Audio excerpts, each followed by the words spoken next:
My name is Willa Sinclair. I'm 35 years old. I was written out of my father's will the year I reported him for what he did to me when I was 13. My siblings called me a liar for 22 straight years. And then, at his funeral, a woman I had never seen before sat down next to me and placed a sealed envelope right into my hands. Inside was my mother's journal from the year she died. She had known everything, every single thing, and she had named me the sole beneficiary of a secret estate she quietly built in 1998, an estate my father had hidden for 27 years. My siblings had no idea it existed. They do now. If you've ever been erased by the people who were supposed to protect you, if you know what it feels like to tell the truth and watch the whole room decide not to believe you, stay right here with me. Like this video, subscribe, and drop a comment telling me where you're watching from. This one is going to hit close to home. The call came at 2:47 on a Tuesday. I was at my desk, third floor, corner cubicle, mid-size accounting firm, exactly 400 miles from the town I grew up in. My phone buzzed. Keith, my oldest brother. We hadn't spoken in 3 full years. Dad's dead, he said. No hello. No, how are you? Stroke that morning. Funeral Saturday. You can come if you want. You can come if you want. Like I was a neighbor being notified as a simple courtesy. Like showing up was entirely optional for me. I sat there with the phone in my hand and waited to feel something. Nothing came, and then I felt guilty about nothing. That was the first real feeling, guilt about the emptiness where grief was supposed to be. Keith had always confused silence with weakness. In my experience, it is the complete opposite. Silence is what remains when you've already said everything that matters and no one chose to listen. I packed a black dress and a pair of flat shoes. I did not pack expectations. 400 miles of open highway, 2 gas station coffees, and then there it was. Same water tower, same blinking yellow light at the corner of Main and Oak. Same small town that had decided, years ago, which particular version of the truth was most convenient for everyone living in it. I checked into the Pinecrest Motor Lodge on Route 9. Paid cash. The woman at the front desk looked at my ID, then looked up at me. Sinclair, she said. You Gerald's daughter? I'm Elaine's daughter, I said. She didn't know what to do with that. She handed me a key card and told me checkout was at 11. The room was exactly what you'd expect. Thin carpet, a painting of a duck, a window that stared directly out onto the parking lot, an ice machine that hummed through the wall all night like it had a schedule to keep. For miles away, the house I grew up in was full of people making casseroles and telling warm stories about my father. My name would not come up. They had erased me years ago, photos pulled down off the walls, my name quietly skipped at every holiday. I was the daughter who no longer existed in their version of things. I turned off the light and lay in the dark, a complete lifetime away from the girl who had once walked out of that house.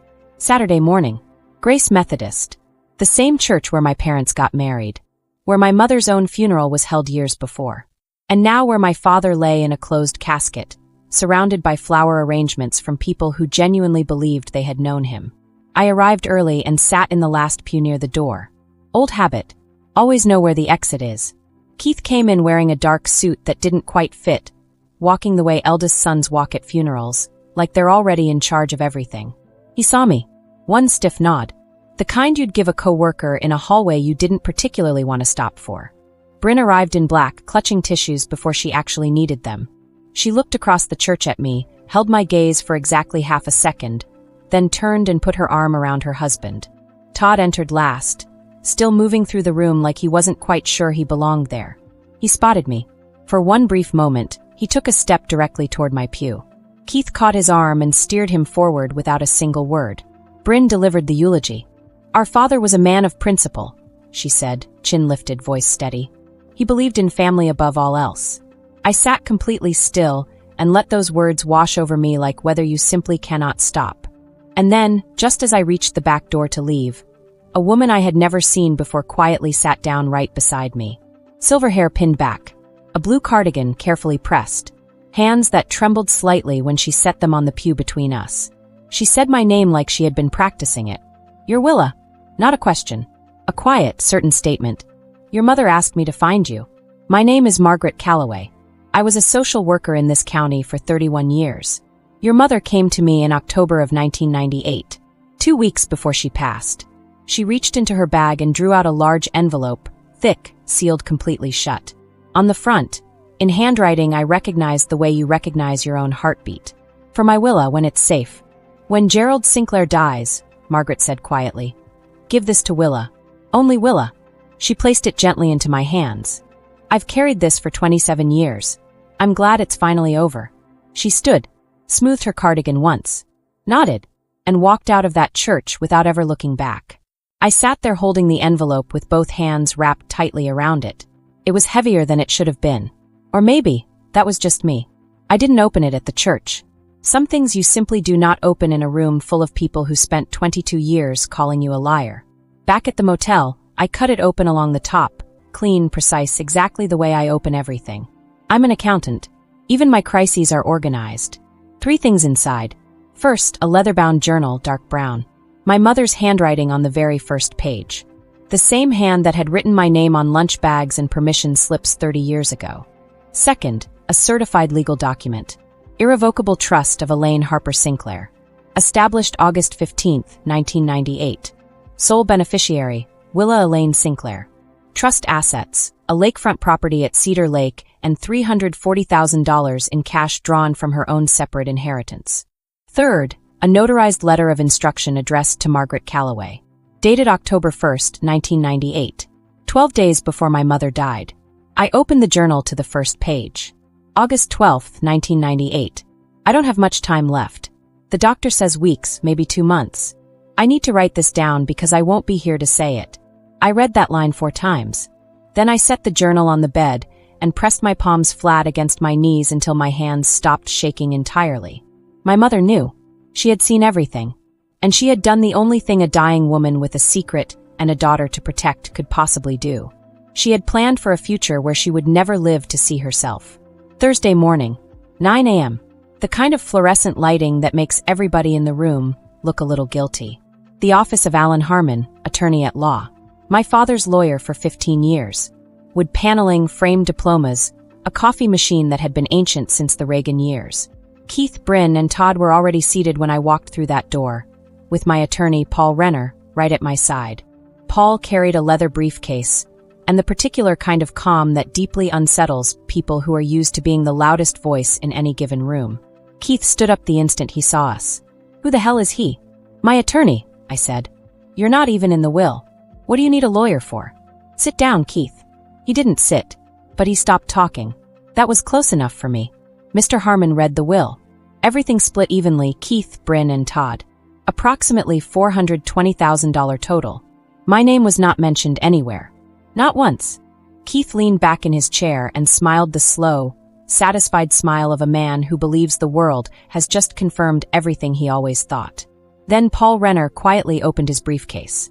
Before we conclude, Paul said, setting a certified document flat on the table, I need to make everyone here aware of a separate estate matter. Keith's smile disappeared. Elaine Harper Sinclair established an irrevocable trust on August 15, 1998, funded entirely with assets she inherited from her own family prior to this marriage. The trust holds a lakefront property at Cedar Lake and $340,000 in cash. The sole beneficiary, Willa Elaine Sinclair. Nobody in that room moved. This trust has been administered by Lakeview Fiduciary Services since 1998. 27 years of investment reports, property taxes, quarterly statements. Current estimated total value, including the real estate, approximately $1.2 million. The room went so completely quiet I could hear the fluorescent light humming directly above my head. Keith found his voice first. What are you even talking about? Paul's voice never wavered. Gerald Sinclair was fully aware this trust existed. He was not a trustee. He was not a beneficiary. His deliberate failure to disclose it to the named beneficiary over 27 years constitutes fraud under estate law. Keith shoved back hard from the table. This is a con. She set this whole thing up. She has always been a manipulator. The documents are certified and on file with the county recorder's office, Paul said calmly. These are not allegations. This is fact. Bryn pressed both hands flat on the table like the floor was shifting underneath her. Mom wouldn't. She wouldn't leave everything to just one of us. I spoke for the very first time since Paul had started. She didn't leave everything. She left her separate property, money that belonged to her before she ever met my father, to me. The house, the savings, that's his estate. That is yours. All 3 of you. I am not touching a single dollar of it.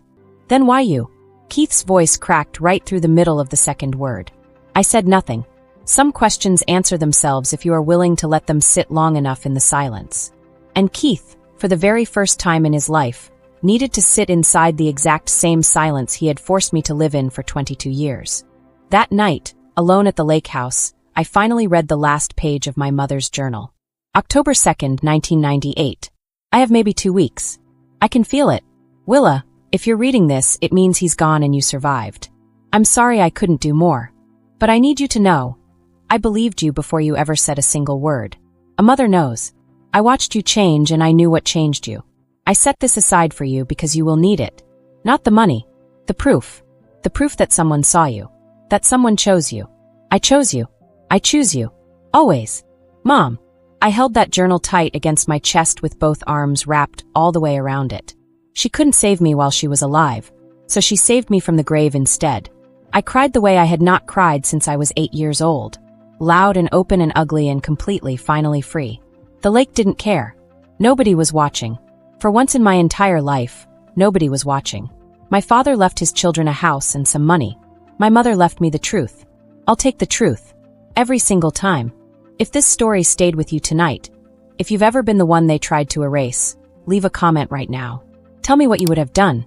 Share this with someone who needs to hear it today. And if you haven't subscribed yet, the porch light is always on. I'll see you next time.